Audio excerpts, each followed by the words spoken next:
Ghana has lost one of her illustrious daughters, Honorable Ama Benyiwa, a force on the political scene in Ghana. But if her story is to be told, how did it all start? The late Honorable Mrs. Ama Benyiwa was born on the 28th of February 1948 to the late Obapen Adwobawa, who was a member and a royal of the Chidan Ebusian family of Gomo Abra, and Opain Kwamina Sa, who hailed from Gomo Potten, but they both lived in Aguna Swedro. Opain Kwame Sa was a Muslim. Honorable Ama Benyiwa was named Aisha. It's when she got married that she became Mrs. Ama Benyiwa. I met Auntie Ama Benyiwa, formerly Comfort San, late 60s. When I first came to Accra, we stayed together. She was then working at the Burma camp, and I was at the Accra City campus of the University of Ghana. I asked her one day, wouldn't you like to come and work in the university? And she said, oh, she likes it. She was among the first employees who was employed at the cafeteria. From there, she was sent to the municipals as account clerk. In this new work environment, the late Ama Benyiwa's sense of justice and fairness could not be hidden. There was a time when Lawrence made his school, the first school. That time they were distributing rice and so forth to others. Then when they gave the rice to the junior staff, 2 people were sharing one bag, and the senior members want to eat. But it seems the one that the junior staff were paying was higher than what the senior staff. So Comfort confronted them that why is it that the junior staff are paying, the senior staff are paying less. So they got annoyed with her and transferred her from the municipals to cash office. Thus kicked off the social and political activism of the late Honorable Ama Benyiwa.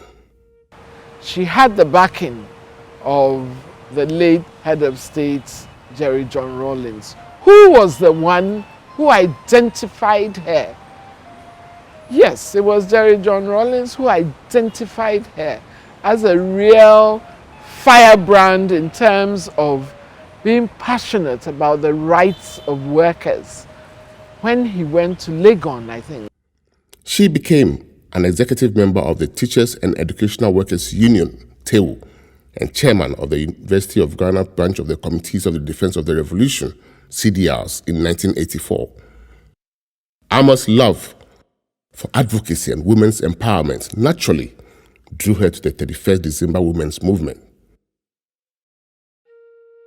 As part of the 10th year of the revolution, where all cadres came from all over the country, Ama and I were chosen to be rapporteurs of one of the groups. We were together putting up our report until about 11 o'clock. I think Samgaba, who was then the deputy secretary for CDA, came around. He came to see what was happening and was so highly impressed. So Ama, whatever she was doing at Legon, this one projected her a lot more. And Ama, there was no doubt in our mind that whatever we want to do politically, Ama will be one of the leading members.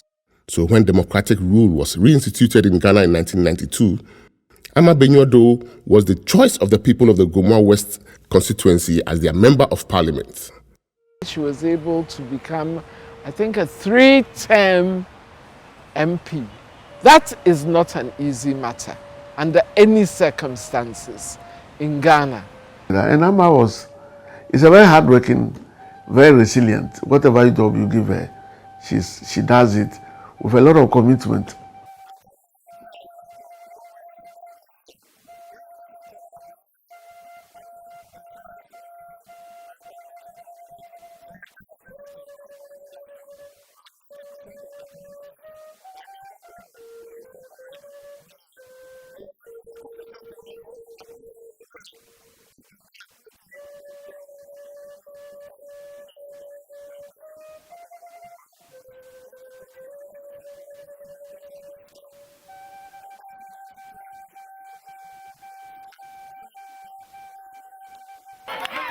Yet in every inspiring story, there is adversity.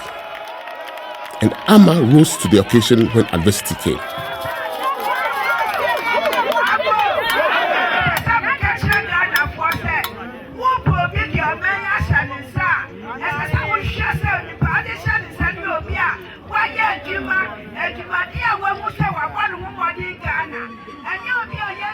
We lost the elections in the year 2000, so we all had to fall back and come back for reorganization.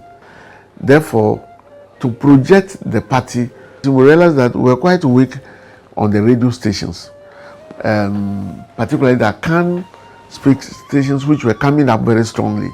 We decided that some of them should be regular at the radio stations to speak in Akan for the majority of people who listen to us to understand. And Amma, General Mosquito himself, and Ofosu Ampofo, later on Baba Jamal, they were the people that we used to encourage to go to a radio station, and they became like institutions.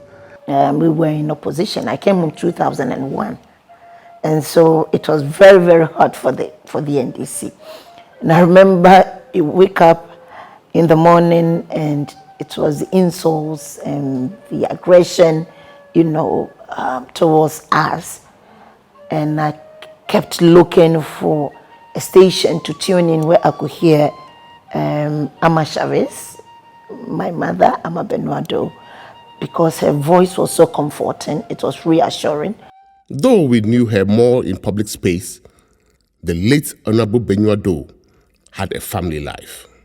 The world has lost a political stalwart in the person of the Honorable Mrs. Amma Benyiwa. But for my siblings and I, we've lost a loving mother whom we miss very much.